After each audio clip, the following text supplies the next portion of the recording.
मतलब ये माना जाओ कि पूरा भारत में जल्दी ग्रोथ करने वाली इंडस्ट्री जो म्यूजिक इंडस्ट्री है वो हरियाणवी म्यूजिक इंडस्ट्री है। और इस म्यूजिक इंडस्ट्री पर फिलहाल जो है एक संकट आया।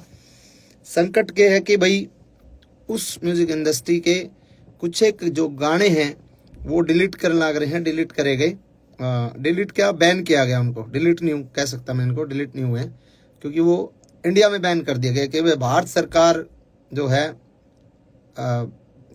आपराधिक श्रेणी में उनको रख दिया। किसी भी तरीके से गन कल्चर को बढ़ावा देने की बात करके या किसी भी प्रकार की बात करके उसको बैन करवा दिया गया इंडिया में। और चलो कोई बात नहीं, बैन करवा दिया। मैं मानता हूं गन कल्चर अच्छी बात नहीं है और समाज के लिए ये ठीक नहीं है, लेकिन पहली बात है, वो जो पहला पॉइंट है वो ये पॉइंट है कि बैन करवा दिया, कोई दिक्कत नहीं। अगर सरकार कुछ ऐसा चाह रही है कि ऐसे गाने नहीं बनने चाहिए तो मैं सरकार के साथ हूं।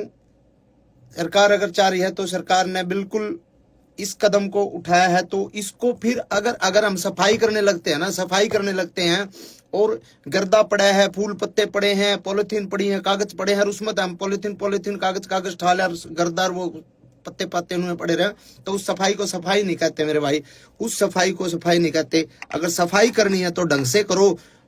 हर कलाकार के हर तरीके से, मतलब किसी एक कलाकार को टारगेट करके आप उस चीज को मतलब उसकी सफाई नहीं कर सकते। आपको अगर सफाई करनी है, आपको गन कल्चर को खत्म करना है, तो सबसे पहले तो मेरे और हजारों गाने बचे हैं वो सबको डिलीट करो। उसके बाद सभी कलाकारों के जितने भी जो गाने हैं सबको डिलीट करो। मेरे जो बड़े गाने थे, ट्यूशन बदमाशी का था, 60 मुकदमे थे, 2 खटोले थे, और जितने भी गाने थे उनको डिलीट करा। और 1-2 कलाकारों का और साथी जो छोटे मोटे कोई और माले और 1-2 गाने और डिलीट हुए हैं। नरेंद्र बघाना जी का एक गाना डिलीट हुआ है शायद, एक गाना इनका अंकित बाल्यानोर का डिलीट हुआ है, एक शायद PS पुलिस तौर का डिलीट हुआ है।